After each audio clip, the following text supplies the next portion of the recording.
On the morning investigators opened a bathtub door in East St. Louis, Illinois, the water was already dark, and a young woman was standing over a body that had trusted her just hours earlier. Inside that same house, scissors and blood told a story no one was ready to read, while children were already missing from rooms that still looked untouched. Before police could piece it together, someone was already rehearsing a different version of reality for the same crime scene. And that case would not stand alone for long. Across cities, police found women linked to killings of kids, parents, and families, driven by money, control, or claimed mental breaks. Each case looked confusing until the timeline was broken down, starting with one name they kept coming back to: Miriam Giles. Before the killings, Alan Helmick looked like a man who had finally rebuilt something stable after loss, having already buried his first wife and trying to start over in Delta, Colorado. That rebuilding process introduced him to Miriam Giles, a woman who entered his life through ballroom dancing classes that quickly turned into something far more entangled. What started in public spaces like dance studios slowly shifted into private investments, including a ranch and a studio that drained money faster than they could replace it. By the time people started noticing financial strain, the relationship had already moved into a space where trust and dependency were tightly mixed. That financial pressure became more suspicious when investigators started digging into Miriam's past husband, Jack Giles, whose death in 2002 had initially been treated as a suicide despite strange inconsistencies in the scene. Giles was found with a gunshot wound to the head, yet he was left-handed, which raised questions among family members who could not understand the direction of the wound. That case was never properly resolved at the time, but it resurfaced later when Alan Helmick was killed in June 2008 under conditions that did not match the story told to police. His death was staged to look like a robbery, even though nothing valuable had been taken from the home. Things escalated when investigators noticed that another attempt on Alan's life had happened weeks earlier in April 2008, when a lit wick was placed inside the gas tank of a parked vehicle. That pattern of escalation suggested planning rather than impulse, especially when Alan was later shot in the back of the head inside his own kitchen in June of the same year. After that, a threatening card appeared on Miriam's doorstep, reading, "Alan was first, you're next, run, run, run." But tracing the purchase history led detectives back to her own financial transaction. That single discovery tied together identity theft activity in Florida, where she had reportedly assumed the name of Alan's deceased first wife while opening accounts in an attempt to stay ahead of scrutiny. By December 2008, authorities had enough to arrest her, closing a case that now included staged robbery claims, financial manipulation, and a trail of deception stretching across multiple states. The courtroom process later confirmed a pattern where emotional connection and financial dependency were used together, turning a relationship built on companionship into a case built on calculated loss. Her conviction resulted in life imprisonment plus additional years for forgery and related charges, marking one of the clearest examples of how financial control can escalate into fatal outcomes. But Miriam's case was not an isolated financial story. In South Carolina, another case was unfolding around Susan Hendricks, where money again became the silent trigger behind multiple deaths inside a mobile home setting. Hendricks was tied to a series of insurance policies worth hundreds of thousands of dollars, with investigators later connecting her to the deaths of her son Matthew, her stepmother Linda Burns, her ex-husband Mark, and her younger son Marshall. The killings happened within hours, between the early morning hours of October 14, 2011, and were initially staged to suggest a suicide narrative involving one of the victims. However, forensic testing began to break that version apart when gunshot residue patterns did not match the staged explanation, especially in relation to Matthew's body. Investigators also pointed out inconsistencies in how the scene was arranged, suggesting deliberate manipulation after the shootings had already occurred. Hendricks later entered a guilty but mentally ill plea, which closed the trial phase but left lingering questions about intent versus psychological breakdown. Despite the legal classification, the financial motive tied to insurance payouts remained central to how the case was interpreted in court. Greed kept showing up in different forms across both cases. It simply wore different faces, sometimes appearing as relationships built on trust, other times as family bonds that collapsed under financial pressure, but always leaving behind the same outcome when investigators followed the money trail. But the pattern of violence did not stay in one place, and it soon showed up again inside a home in Georgia, where Takea Guthridge turned a family argument into a fatal stabbing.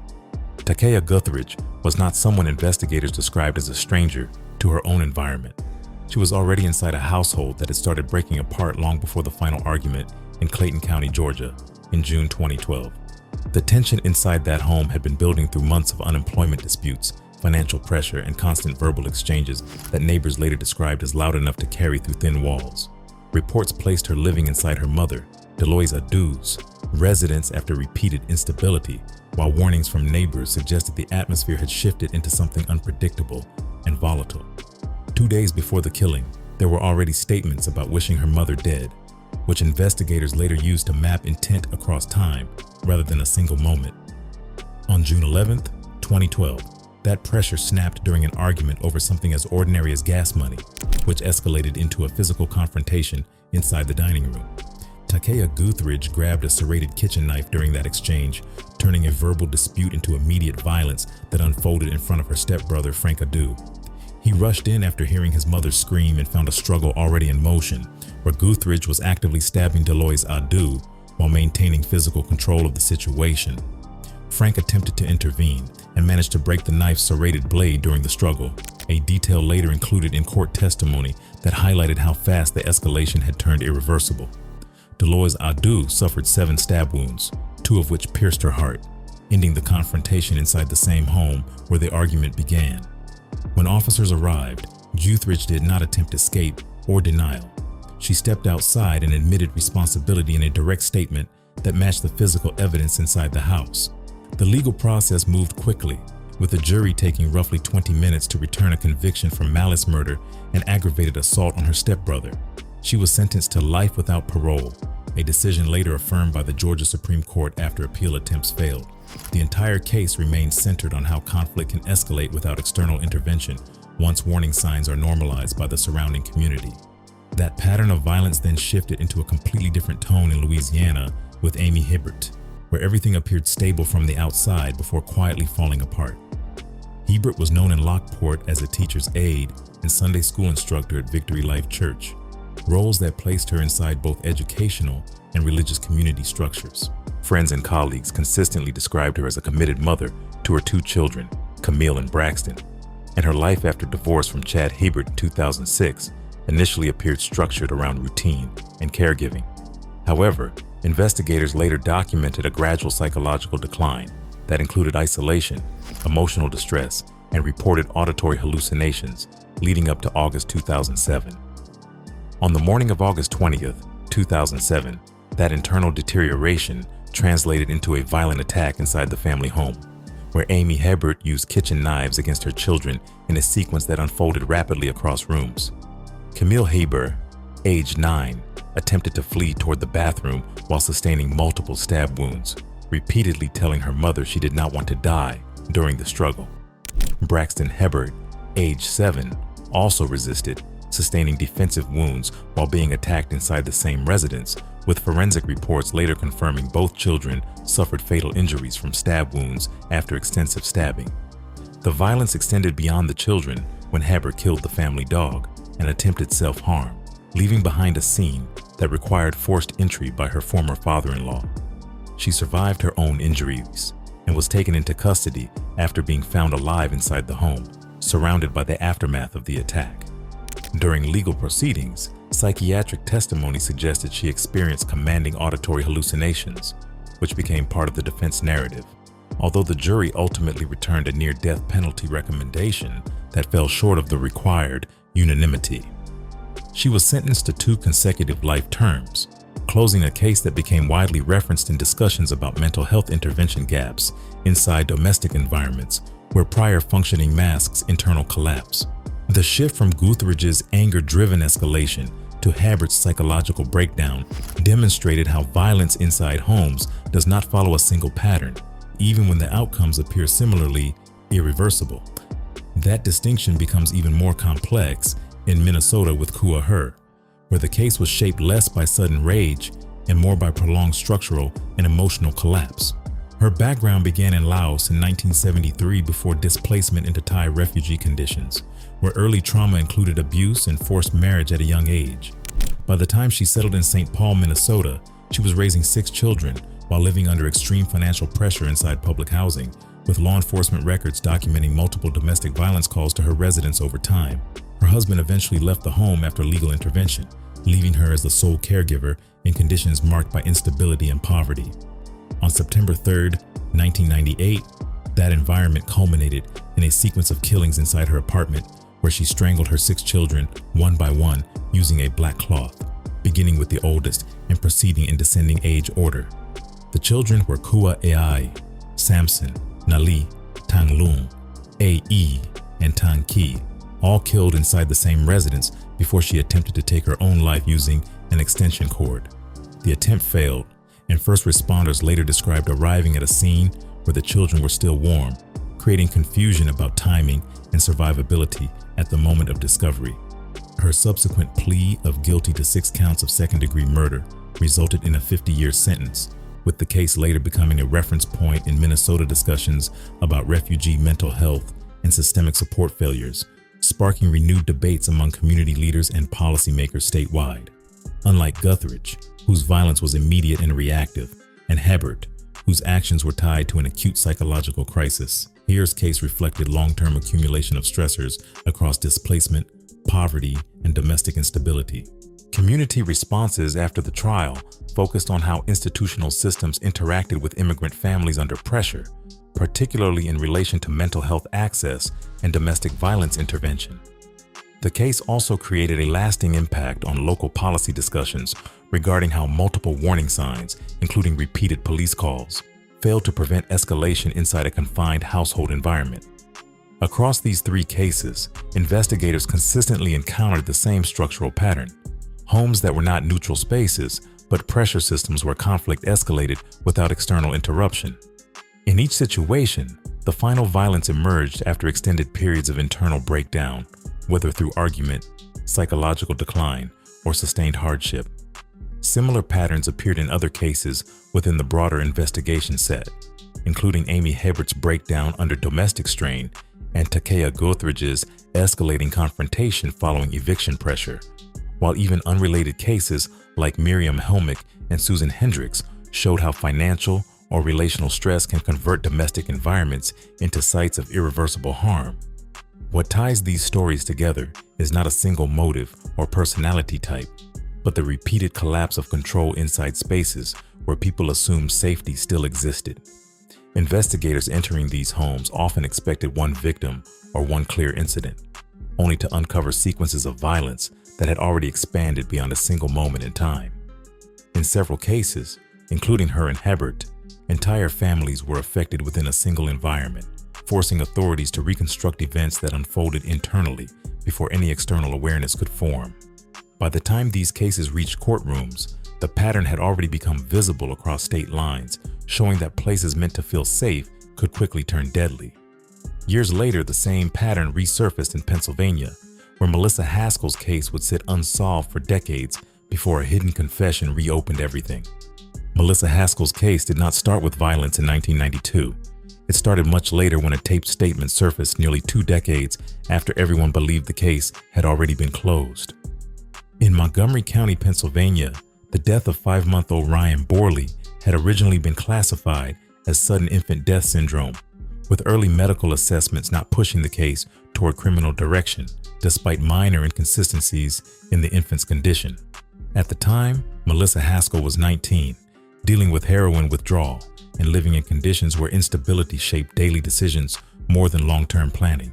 The infant was under her care on August 26, 1992, during a period when she was babysitting and attempting to function through addiction-related withdrawal symptoms. For nearly 20 years, the case remained dormant until an unrelated domestic conflict reopened it through a recorded conversation between Haskell and her estranged husband. During that recording, she made statements that directly contradicted the original medical conclusion, prompting investigators to revisit autopsy notes and coroner findings that had previously been considered conclusive. That audio became the turning point that shifted the case from medical closure to criminal investigation, forcing prosecutors to reframe what had been labeled as natural death into third-degree murder. In 2012, she was convicted and sentenced to 10 to 20 years in prison, closing a gap of 2 decades between the incident and legal accountability. That long delay contrasted sharply with the immediate escalation seen in the next case involving Holly Harvey and Sandy Ketchum in Fayette County, Georgia. Holly Harvey was 15 years old when she was taken in by her grandparents, Carl and Sarah Collier, after her mother was incarcerated, placing her in a structured household with strict behavioral conditions. Those conditions included restrictions on drug use and limitations on her relationship with her girlfriend, Sandy Ketchum, who remained closely involved in her daily life despite the household rules. Instead of reducing tension, the restrictions created an internal conflict that investigators later identified as a key pressure point leading to the crime.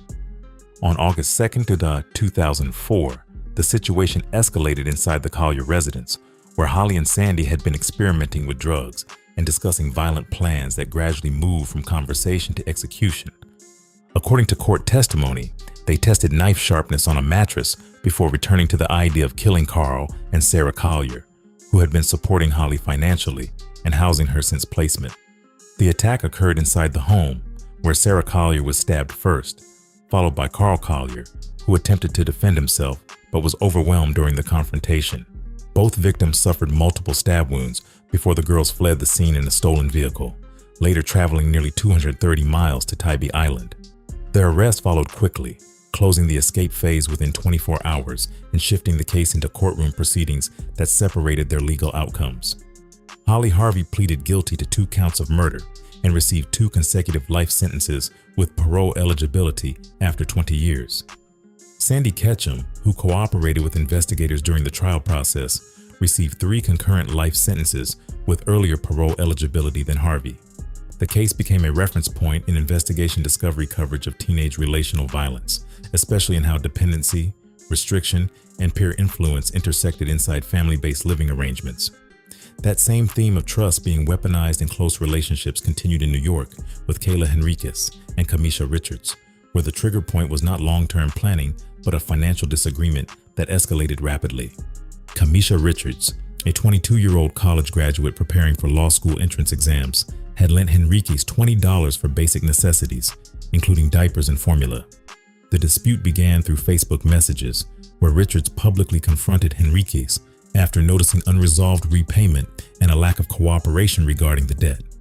The exchange escalated quickly, moving from online communication into a direct confrontation in person at an apartment in Cypress Hills. On the night of the incident, the argument intensified inside the residence, where physical confrontation followed verbal exchange, leading to the use of a kitchen knife during the struggle.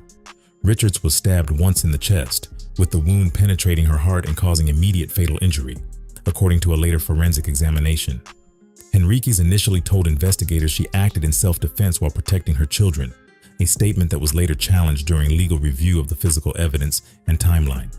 The original second-degree murder charge was later reduced, and she ultimately pleaded guilty to manslaughter, receiving a 15-year sentence that reflected both intent ambiguity and escalation context.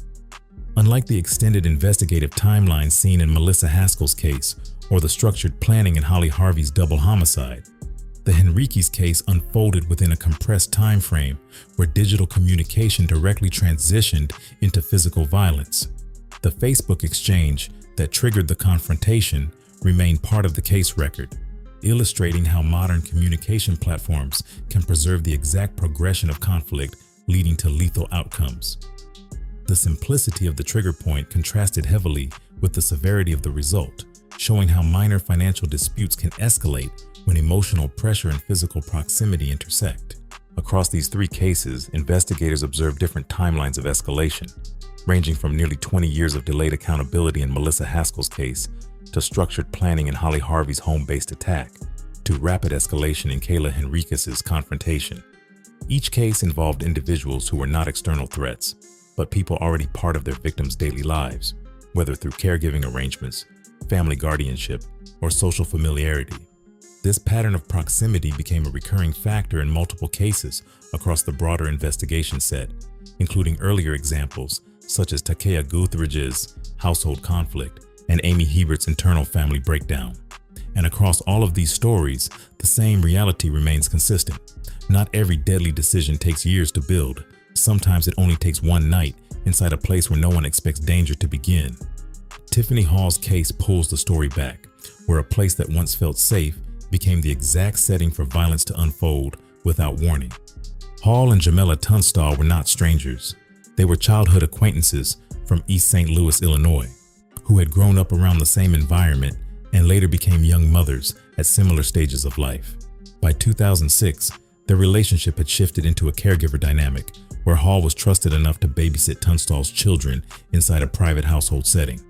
That trust created access, and access later became the central mechanism that allowed investigators to reconstruct how the final sequence unfolded inside Hall's mother's home.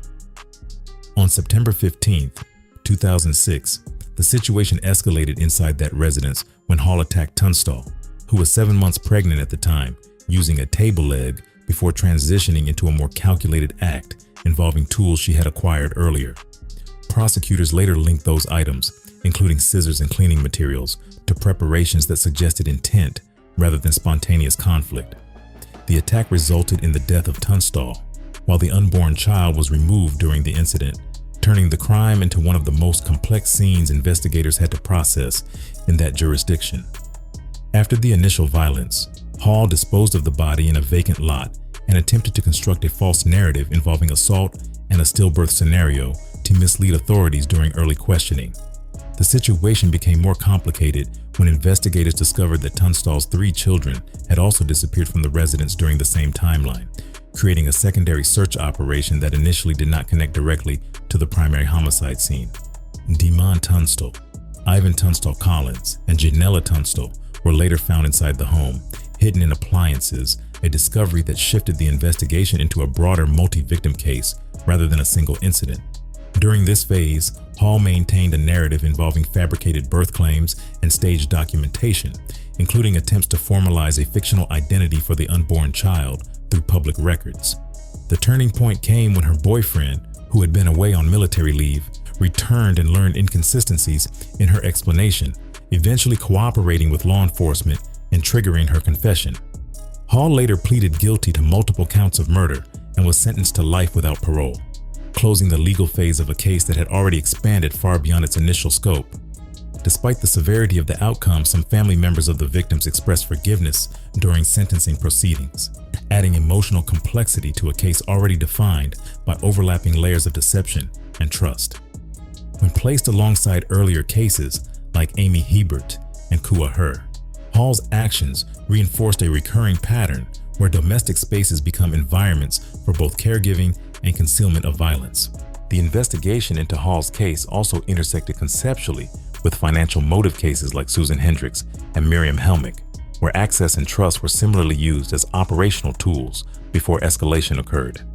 That shift from familiar surroundings to structured housing systems continues in the case of Galarica Harrison and Mia Henderson, where 2 university students were assigned as roommates at the University of Arizona in 2007. Both were Navajo Nation Scholarship recipients placed in Graham Greenlee Residence Hall, where their proximity was determined by institutional assignment rather than personal choice. Early tension began when Henderson reported missing identification cards and money within the first week of their shared living arrangement, an incident that was dismissed by campus authorities, who advised them to resolve the issue informally. That dismissal became a critical point in the escalation timeline because it removed institutional intervention at an early stage. As the situation progressed, Harrison allegedly began planning an attack after returning from a trip to the reservation, where prosecutors later argued she developed intent based on ongoing conflict inside the dorm environment.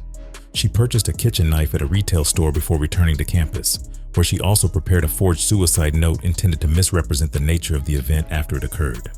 On September 5, 2007, she entered Henderson's room and stabbed her multiple times while she was asleep, with forensic reports later confirming 23 stab wounds, several of which were independently fatal. A resident assistant discovered Henderson's body shortly afterward, initiating a rapid law enforcement response that led to Harrison's arrest within hours. During interrogation, Harrison initially displayed detached behavior before eventually confessing on the recording, creating a direct evidentiary link between planning and execution. She was convicted of first-degree murder and sentenced to life without parole, though later appellate proceedings resulted in a resentencing that introduced parole eligibility after a set period due to procedural issues in her original trial. The case demonstrated how institutional environments, such as university housing systems, can unintentionally place individuals into high-risk proximity without adequate early conflict resolution mechanisms. When compared to Holly Harvey's case in Part 4, where family guardianship created the setting for violence, Harrison's case shows how institutional assignment can produce similar outcomes under unresolved interpersonal tension. The next case shifts from structured environments to public confrontation in Newark, New Jersey, involving Nicole Guyette and Sujeti Ocasio during a graduation celebration in 2008. The incident began with a verbal exchange triggered by an insult directed at Guyette while she was walking past a group gathered on Lincoln Avenue. Instead of dispersing, the confrontation escalated when Guyette returned to the scene after briefly leaving, this time armed with a handgun obtained from her boyfriend the previous night. The presence of the weapon changed the nature of the encounter from a verbal dispute to immediate physical danger. Ocasio, who had recently graduated from Barringer High School, stepped forward during the confrontation, leading to a direct physical struggle between the two individuals. During that struggle, the firearm discharged and the bullet struck Ocasio in the neck before continuing into another bystander, 15-year-old Jasmine Perez, causing life-altering injuries. Guyette fled the scene immediately afterward, discarding the weapon under a garbage container before later surrendering through a clergy intermediary.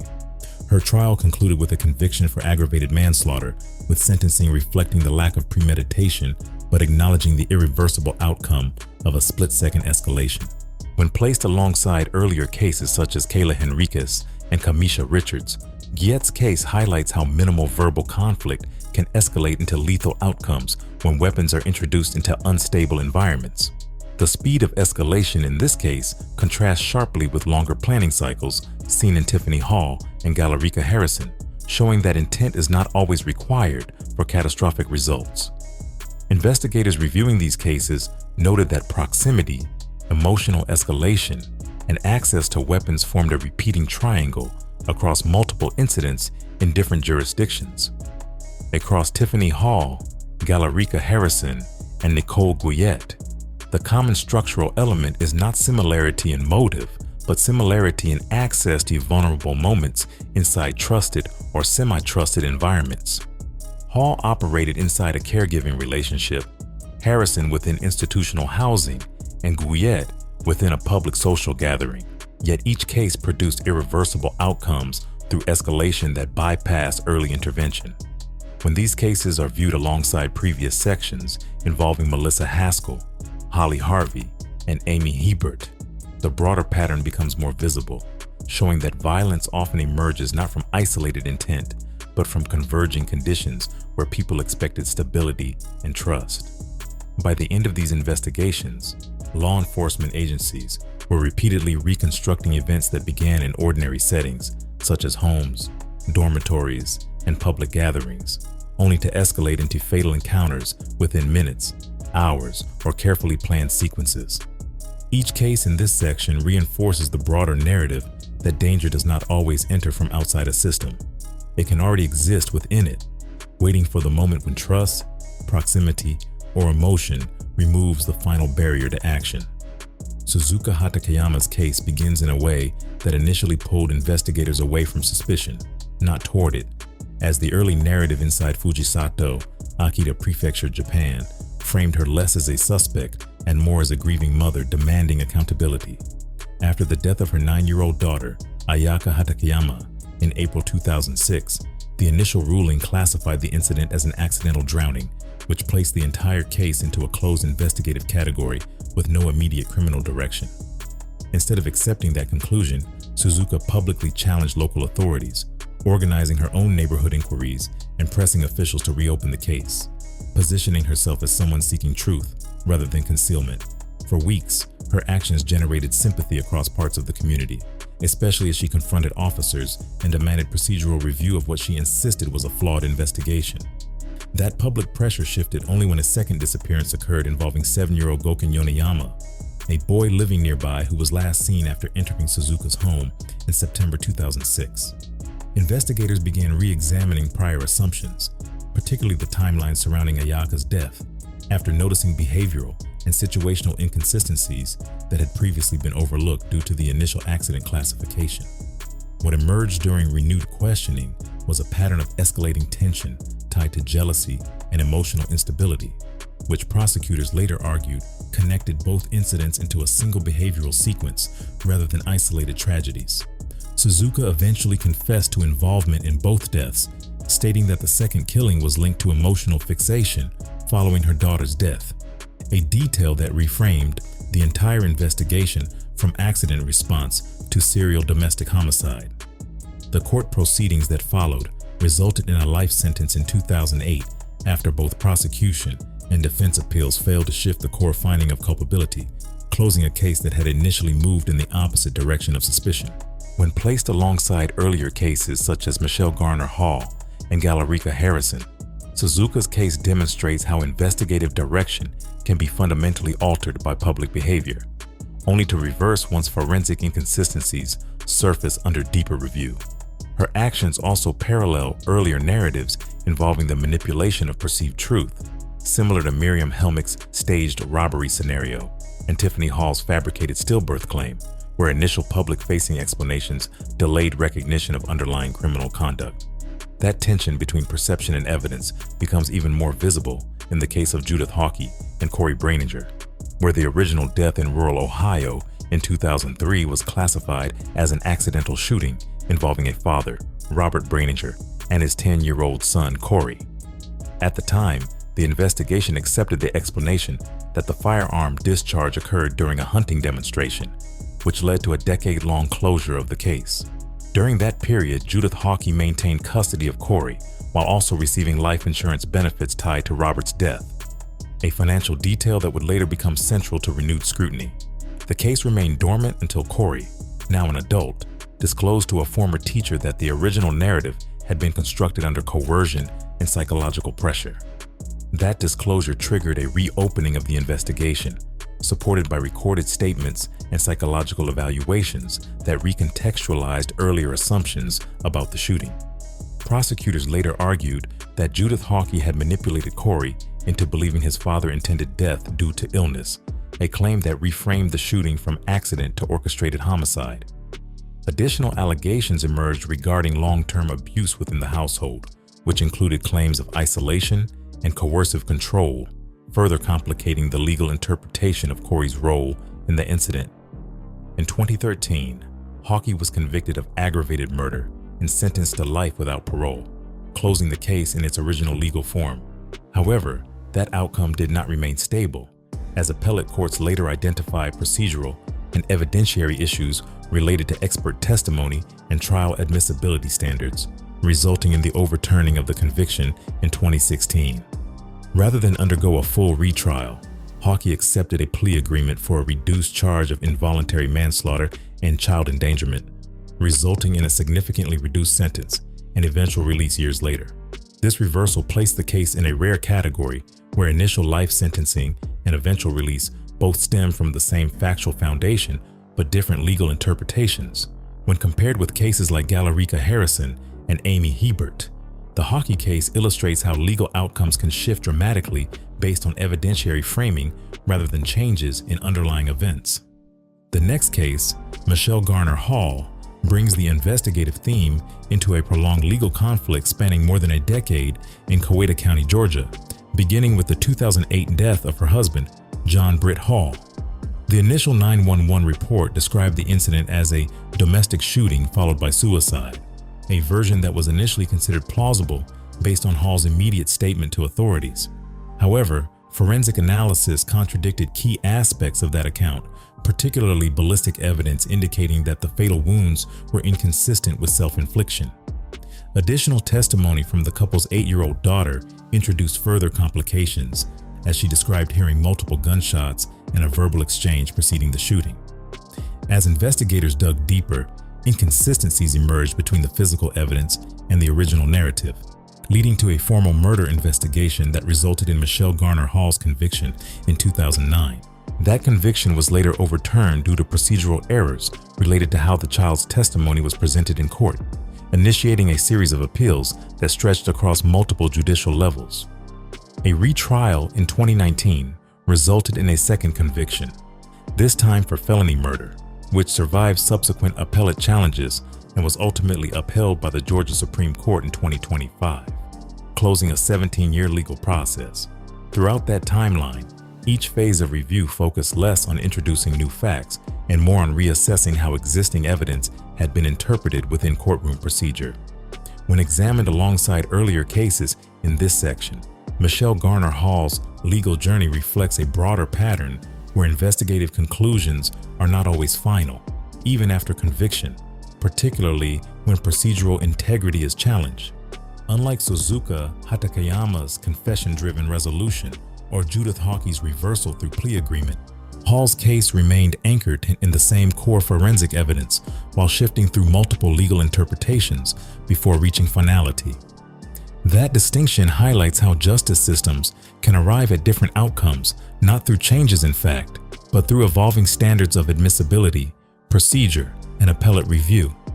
Across Suzuka Hatakeyama, Judith Hawkey, and Michelle Garner Hall, a shared investigative pattern emerges where initial conclusions are repeatedly challenged by new testimony, forensic reanalysis, or procedural review, often years after the original event.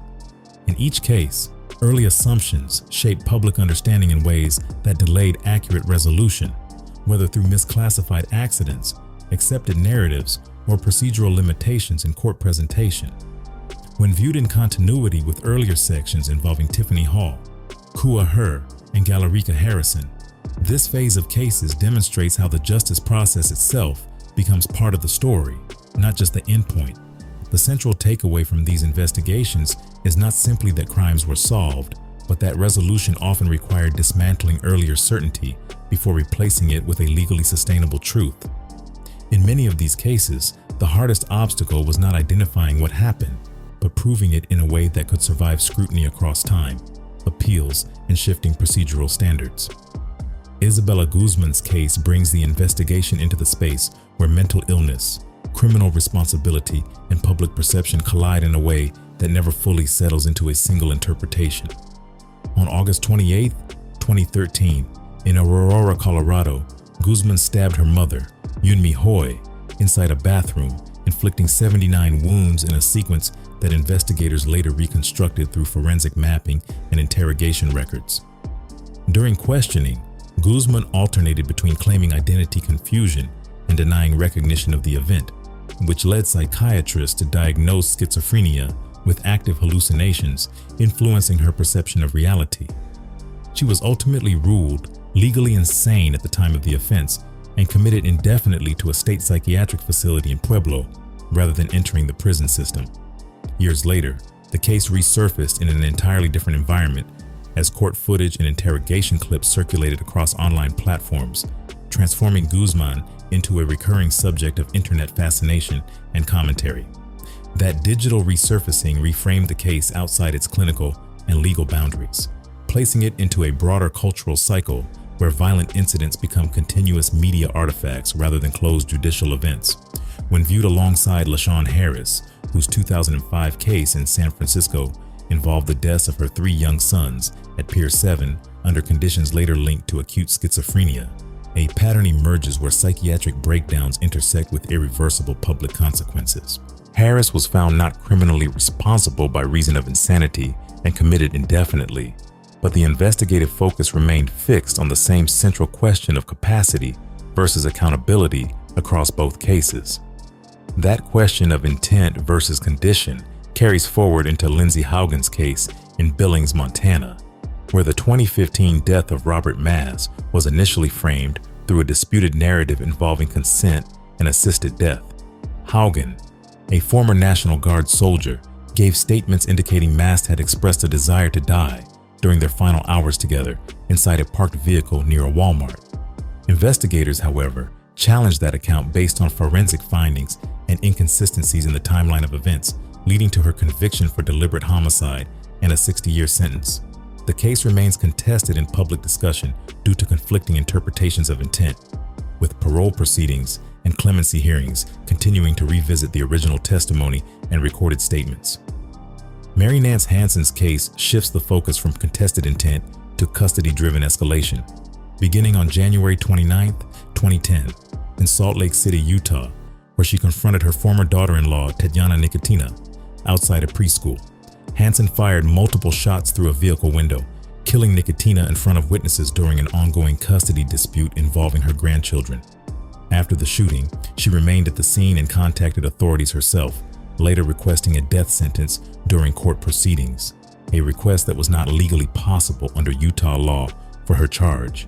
She was sentenced to 15 years to life, and later interviews from prison indicated a belief that her actions were influenced by external forces, reflecting a psychological framing that complicated public interpretation of her motive. From there, the narrative threads expand back into earlier patterns of domestic and relational violence seen throughout the broader dataset of cases. Tracy Grissom's 2012 shooting of her ex-husband, Hunter Grissom, in Alabama, followed a prolonged custody and legal dispute, with forensic evidence contradicting her self-defense claims and leading to a murder conviction upheld after appeals.